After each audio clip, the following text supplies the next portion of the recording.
আজকে সোমবার, তাই 37.5 ডোজটা। আর সোম থেকে শুক্র হচ্ছে 37.5, আর শনি আর রবি হচ্ছে এই যে 50। এটা খেতে হয়। আজকে সোমবার, এটা খাবো।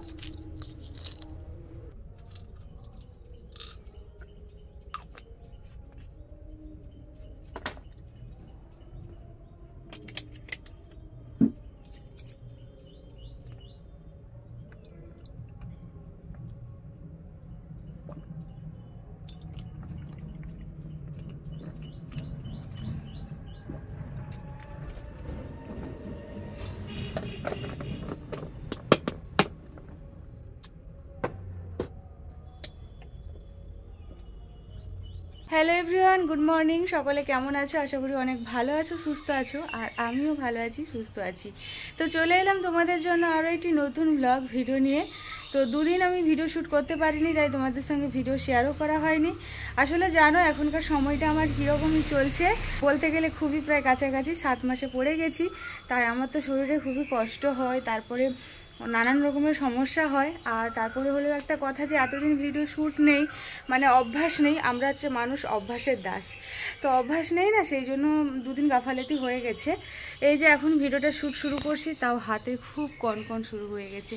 তো যাই হোক, চলো, কাজ তো করতেই হবে আমাকে। আর আমি চাই আমার এর পরের মুহূর্তগুলো ক্যামেরার মধ্যে আমি ক্যাপচার করে রাখতে চাই, ভবিষ্যতে বা পরবর্তীকালে আমি যেন সেগুলো দেখতে পারি। এটাই হচ্ছে মেন উদ্দেশ্য আমার। তখন প্রথম মাসে আমার মানে বমি টমি হতো, কিন্তু শারীরিক যে এই যে এখন যে নিঃশ্বাস নিতে কষ্ট, হাঁটতে কষ্ট, এগুলো কম ছিল। তখন শুধু বমি এইসবের মানে কষ্ট ছিল। তা যাই হোক, চলো দিনটা শুরু করলাম। আজ সোমবার, আজ ডক্টর দেখাতে যাব। আজ আমাদের তমলুকে আমরা একটা মানে ভালো গাইনো স্পেশালিস্ট ডক্টর আজকে মানে যাকে বলা হয় যে আমার মানে সেই ডক্টরের আন্ডারে আমি থাকবো। তো কালকে যাওয়ার কথা ছিল, কিন্তু কাল রবিবার আমাদের নাম লেখাতে একটু দেরি হয়ে গিয়েছিল। তো সেই জন্য নাম লেখাতে দেরি হওয়া মানে বুঝতেই পারছো যে কত দেরি হবে বাড়ি আসতে। তো সেই জন্য যাইনি, আজকে হচ্ছে যাব। তো সকালে উঠে থাইরয়েডের ওষুধ খেয়ে নিলাম। এবার একটুখানি ঘরে হাঁটাচলা করব, তোমাদের সঙ্গে কথা বলছি, তাও হাঁপিয়েও যাচ্ছি, কি অবস্থা। তো এরপরে যাব একটু ব্রেকফাস্ট করব। আর চলো কি ব্রেকফাস্ট করি দেখা যাক। মানে একদম হালকা পাতলা একটা টিফিন করব। আর মা গিয়েছে স্কুলে রান্না করতে, মানে আমার শাশুড়ি মা। তো তেমন ঘরে আছি শ্বশুর বাড়িতে। তো মা সব কাজ করে গেছে, ভোরবেলা উঠে রান্নাবান্নাও করে গেছে, 2 তরকারি ভাত টাত। তো রান্নাবান্নার কোনো ঝামেলা নেই, শুধু মা ঠাকুর পূজাটা করতে একটু দেরি হয়ে গেছে। মা সবই করে যায়, তো ঠাকুর পূজাটা আজকে করতে দেরি হয়ে গেছে, ওটা করব। সেই জন্য আমি সকালে ব্রেকফাস্টটা করে স্নান করব। আর স্নান করে তারপরে হচ্ছে ডক্টর দেখানোর উদ্দেশ্যে বেরোতে হবে।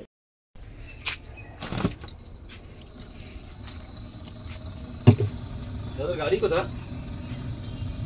মাকে দিতে গিয়েছিল বাবা।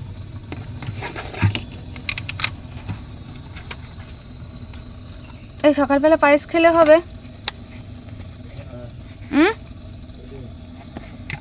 না, আমি বাপুজি কেক খাবো।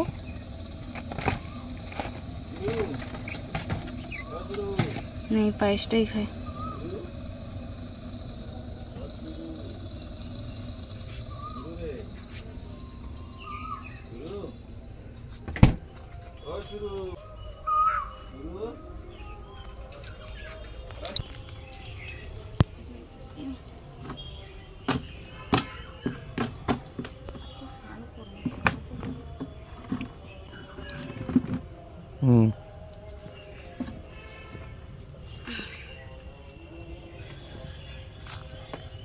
সকাল সকাল পায়েস মিষ্টি। পায়েসটা আমার খুবই প্রিয় জিনিস, এটা দেখলে না খেয়ে থাকতে পারি না।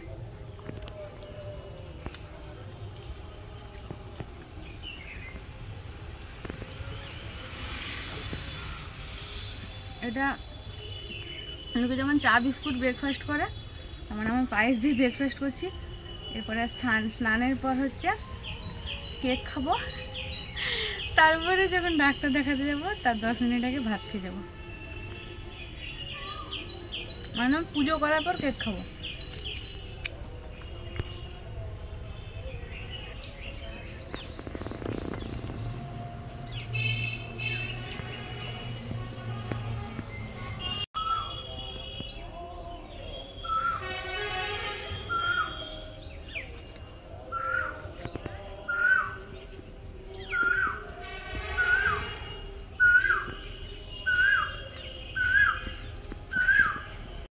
সব ভালো। এই যে পায়েস কমপ্লিট। এবার তুমি ব্রাশ করছো? ব্রাশ করো, আমি এরপর হচ্ছে স্নান করব।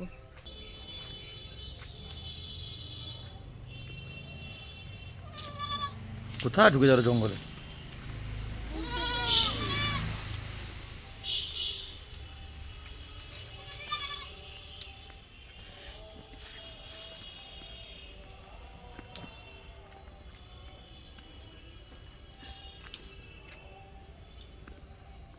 আমার কি হয়েছে গো, পায়েও খিলা লেগে যাবে চলতে চলতে।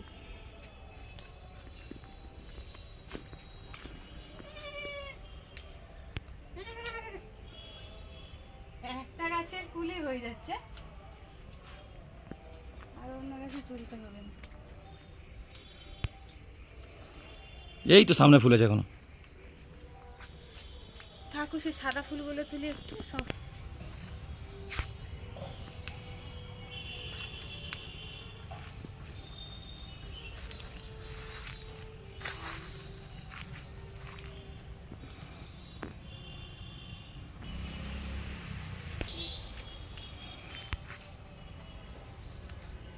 চলো, সেখানে একটা ফুল পেতাম না, আর এখানে গাছে কত ফুল, 1 টাকা ফুল হয়ে গেছে।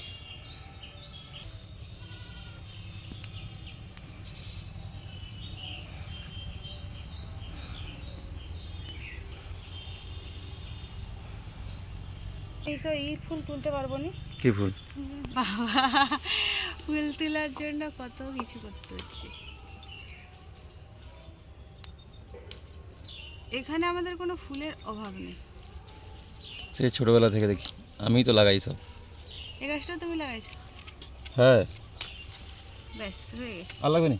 না, এত ফুল, এ তো তোমার দুর্গা পূজা হয়ে যাবে। তোমার কথা বলো।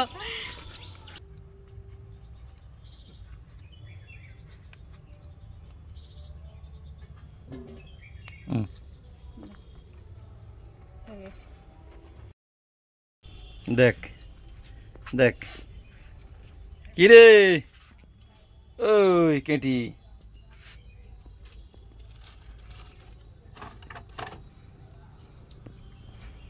ভাবছি কিছু দেবো। ওই যে ওই ফ্লাশ জ্বালাবো, তাহলে দেখা যাবে। ওই সুর, এদিকে এদিকে এদিকে ঘুর, এদিকে ঘুর। কি রে?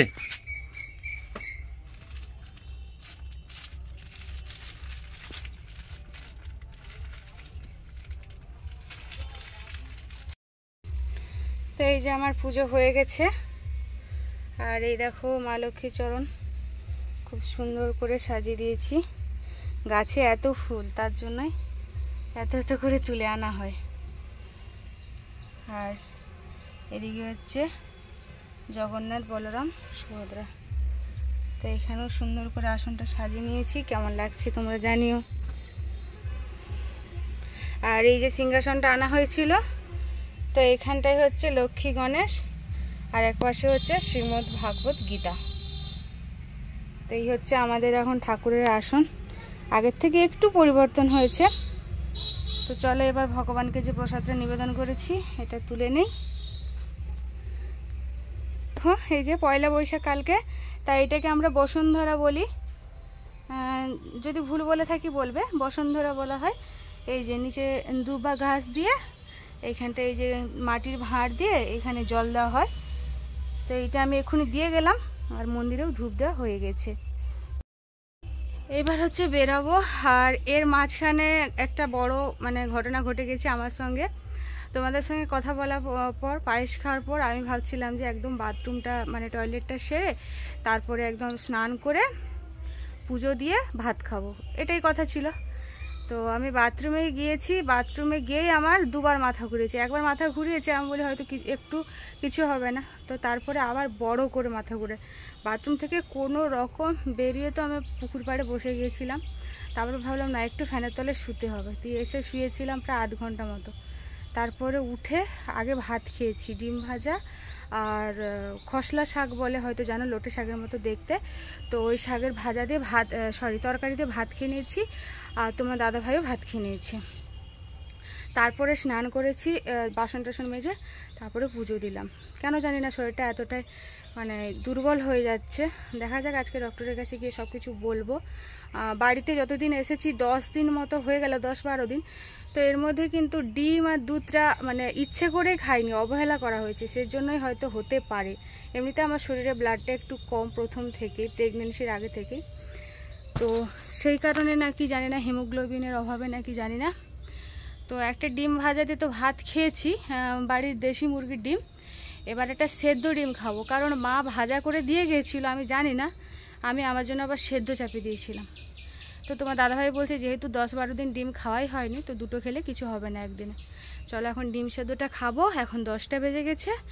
এরপরে একটুখানি ডিমটা খেতে খেতে হাওয়া খাবো, দিয়ে বেরাবো। আর বিছানা টিছানা কিছু কিন্তু মানে গুছাইনি, যেমনটা আগের রুটিন ছিল, বিছানা গুছিয়ে বাসি কাজ টাজ করে স্নান করে পুজো দিতাম। তো যেহেতু এখন শরীরটা ভালো নেই আর আমাদের খাট অনেক উঁচুতে, তো সেই জন্য বিছানা গুছাইনি। ডক্টর দেখিয়ে এসে যদি সেরকম সিচুয়েশান হয় বিছানা গুছাবো। আপাতত মশারিটা খুলেই এমনি তোমার দাদাভাই বা আমি এখন মানে খাটের উপরে উঠাচ্ছি আর কি। চলো এখন ডিমটা ছাড়িয়ে নিই। এই যে সেদ্ধ দিয়েছিলাম,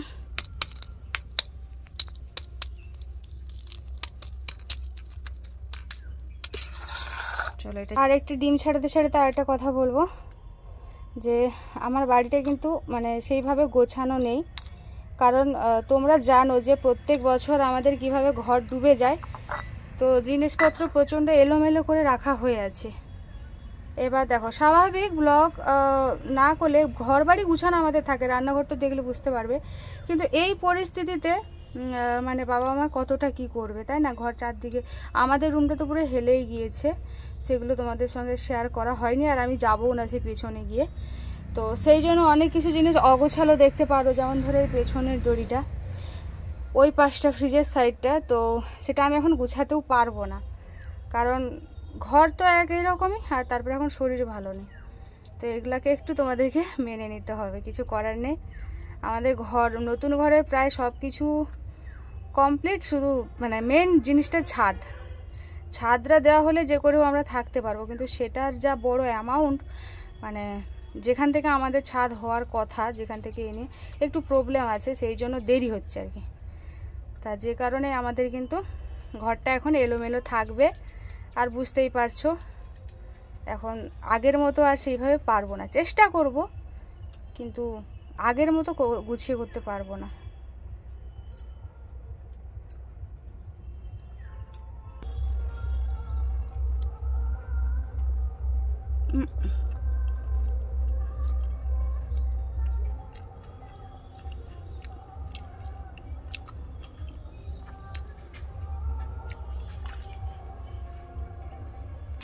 রাস্তা এখান থেকে উঠি।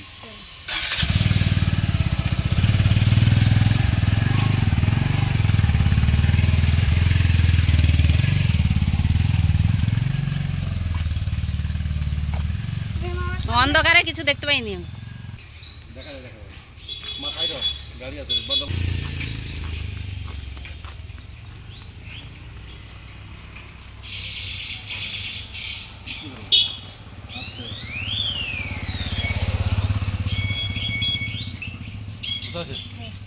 বাস ছেড়ে দাও।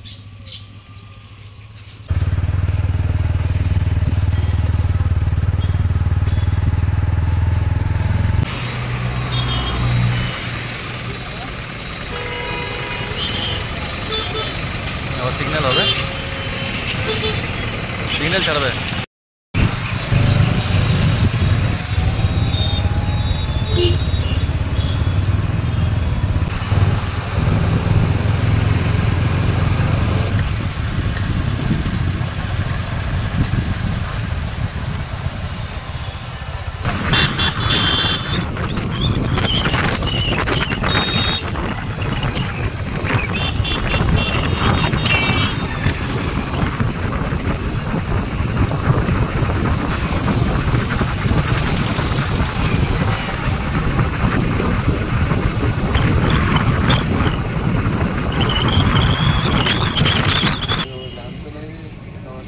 মামা চলে এসছে, ওই তো।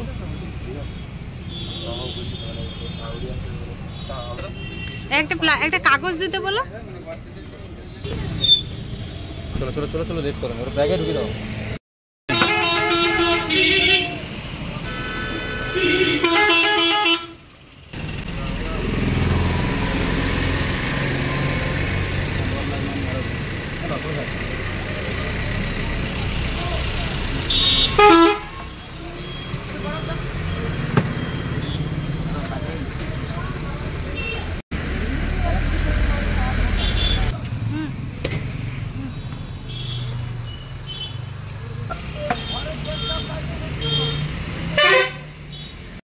সবাইকে গুড ইভিনিং। তোমাদের সঙ্গে দেখা হচ্ছে একদম রাত্রিবেলা, এখন প্রায় 8টা মতো বাজতে যায়। তো এসেছি মানে ডক্টর দেখে আমরা প্রায় 2টোর দিকে হয়তো হবে। তো সেই সাথে একটু মার্কেটে গিয়েছিলাম আমার জন্য নাইটি কেনার জন্য। তো সেগুলো কিনেছি, আজকে জানি না কতটা শেয়ার করতে পারবো সেগুলো। তো এসে ভাত খেয়ে ঘুমিয়ে পড়েছিলাম, প্রচণ্ড গরম। তোমরা মোটামুটি কি বলবো, এখন তো ওয়েস্ট বেঙ্গলেই আছি। তোমরা জানো যে কালকে প্রচুর গরম, মানে যেদিন ভিডিওটা দিচ্ছি তার আগের দিন প্রচুর গরম পড়েছে। আজকে হচ্ছে তোমার সোমবার, প্রচুর গরম পড়েছে। তো সেই জন্য এসে ভাত খেয়ে ঘুমিয়ে গেছিলাম, কোনো মেনুও শেয়ার করিনি কী দিয়ে খেয়েছি। তো তারপরে বিকেলবেলা উঠে ঘুম থেকে উঠে তরমুজ খেয়েছি, সেটাও শেয়ার করিনি। তো এখন আমি কি খাবো সন্ধ্যাবেলায় সেটাই তোমাদের সঙ্গে শেয়ার করছি, চলো। তো এই যে আমি এই হরলিক্সটা খাই, এটা হচ্ছে ভ্যানিলার মাদার্স প্লাস হরলিক্সটা। তো এটা আমার 2 মাস হয়ে গেল, তাও এখনও মানে যতটাই কেনা হয়েছে ততটাই হয়তো পড়ে আছে। আর এই যে একদম উষ্ণ গরম দুধ, তো এখন এর মধ্যে আমি হরলিক্সটা দিয়ে দেবো। তো চলো হরলিক্সটা দুধের মধ্যে গোলাতে গোলাতে কিছু তোমাদের সঙ্গে ইম্পর্টেন্ট কথা শেয়ার করে নিই। প্রথমত বলবো যে দুদিন আমি তোমাদেরকে ভিডিও দিতে পারিনি, এই কারণে এক তো প্রচণ্ড গরম, ভালো লাগছে না। আর এখন যেহেতু আমি খুব একটা কাজ করি না, মা সব কিছু করে নেয়, মানে আমি কিছুই করি না, তাই সেইভাবে ভিডিও শ্যুটটাও করা হচ্ছিল না। তবে আমাকে বাড়ি থেকে মাই বলছে যে আমি মানে মা যে সমস্ত কাজ করছে সেগুলো শেয়ার করাতে, এবং তোমরাও দেখতে চাও বলছো। তো এই কারণে কিন্তু দুদিন শেয়ার করা হয়নি, বিশেষ করে গরমের জন্য ভালো লাগছিল না বলে। আর তারপরে তোমাদের সঙ্গে আমি শেয়ার করতে চাই যে আমি ডক্টর দেখাতে গেলাম কি হলো। তো ডক্টর দেখাতে গিয়ে আমার 2টো জিনিস গড়বড় হলো। যেটা আমি হেলথে ওয়েট করে, মানে ওয়েটটা মেপেছিলাম, আমার লাস্ট 71 কিলো ওজন ছিল, তারপরে 72 কিলো হলো 1 মাস পর। কিন্তু আমি যখন মানে 3 দিন পর আবার কালকে সোমবার গেলাম ডক্টর দেখাতে, সেখানে আমার ওয়েট অনেক বেশি, মানে 77 কিলো বললো। তো ওখানে ডক্টরও বললো যে এটা কোনো একটা হয়তো ওয়েট মেশিনের ভুলভাল কিছু একটা আছে। তো এটা তো একটা গড়বড়। আর দ্বিতীয়ত আমার প্রেশার 102/80 ছিল, সেখানে বলছে যে আমার প্রেশার নাকি 130/80 হয়ে গেছে। তো এই দুটো আমার কাছে গড়বড় লাগছিল, আর বাকি আমার মোটামুটি সব কিছু ঠিকঠাক আছে, নর্মাল। আর আমি তো সব কিছু রিপোর্ট মুম্বাই থেকে করেই নিয়ে এসেছি। তো এটুকু তোমাদের বলার ছিল। আর এদিকে দেখো আমার হরলিক্সটা খাওয়াও হয়ে গেছে। আর এদিকে দেখো মা হচ্ছে গেমার শাক বাছছিল, তারপরে মা ওদিকে চিকেন রান্না করতে গিয়েছে। আর বাকি শাকটুকু আমি বেছে পরিষ্কার করে রেখে দিলাম, ফ্রিজে রেখে দেবো প্লাস্টিকের মধ্যে বেঁধে। ওটা আবার কালকে দুপুরবেলা আলু সেদ্ধর সঙ্গে মাখানো হবে। হাই, সবার সঙ্গে দেখা হচ্ছে আবার পরের দিনে সকালবেলা। এখন প্রায় 10টা মতো বেজে গেছে। ভিডিও এডিটিং করার সময় মানে লক্ষ্য বলো যে আমি তো কালকে ভিডিও এন্ড করিনি। তো গিমার শাক বাছার পর তারপরে হচ্ছে কালকে আমাদের চিকেন হয়েছিল, কালকে আমাদের দেশি মুরগি আনা হয়েছিল। তো জোগাড় টোগাড় করে দিয়েছিলাম, মা রান্না করেছিল, কিন্তু আমি শ্যুট টুট করিনি, শাক মানে বাছছিলাম তো আর শ্যুট করা হয়নি। তো ব্যাস, তারপরে আবার একটু লুডো খেলছিলাম মায়ের সঙ্গে। তারপরে আবার তোমার দাদা সবাই আসতে খাওয়া দাওয়া হয়ে গেছে, আর ভিডিও শ্যুট করা হয়নি। এবার রাতে ঘুমিয়ে গেছি, এতবেলা এডিটিংয়ের সময় মনে পড়লো আরে আমি তো ভিডিওটা এন্ডই করিনি। তো যাক চলো, একটু এরকমই হবে বুঝতে পারছি। আজকে সকাল থেকে ভিডিও অনেকটাই শ্যুট হয়ে গেছে, আজকের ব্লগটা খুব দারুণ হবে। আর কালকে যে গিয়েছিলাম ডক্টর দেখাতে, যে কয়েকটা নাইটি কিনে এনেছি, ব্লাউজ কিনে এনেছি, সেগুলো তোমাদের সঙ্গে শেয়ার করিনি, হয়তো বা আমি আজকে তোমাদেরকে সেই ভিডিওতে শেয়ার করে দেবো। ওগুলো সবই আমার ডেলিভারির জন্য এখন থেকে কিনে নিচ্ছি, কারণ তোমার দাদাভাই তো আমাকে রেখে চলে যাবে। তো তারপরে তখন ওই সময়টা তাড়াহুড়া করে ধোয়াধুয়ি কেনা একটা ব্যাপার আছে বলে এখন থেকে কিনে নিয়েছি। তো সেগুলো তোমাদের সঙ্গে আজকের যে ভিডিওটা শুরু হয়ে গেছে ব্লগটা, তাতে আমি তোমাদের সঙ্গে শেয়ার করে দেবো। আর দুদিন মাঝে আমি কেন ভিডিও দেইনি সেটা আমি তোমাদেরকে ভিডিওর মধ্যে বলে দিয়েছি, আশা করি তোমরা শুনে নিয়েছো। তো চলো আজকের মতো টাটা বাই। কথা বলতে খুব কষ্ট হচ্ছে, গরম প্রচুর বেড়ে গেছে, প্রেশারটা মোটামুটি একটু সব বলে দিয়েছি হয়তো তোমাদেরকে ভিডিওর মধ্যে। চলো আজকের মতো বাই বাই, সকলে অনেক ভালো থাকো, সুস্থ থাকো। ফিরে আসছি আবার আগামীকাল নতুন একটি ব্লগের সঙ্গে। Bye bye.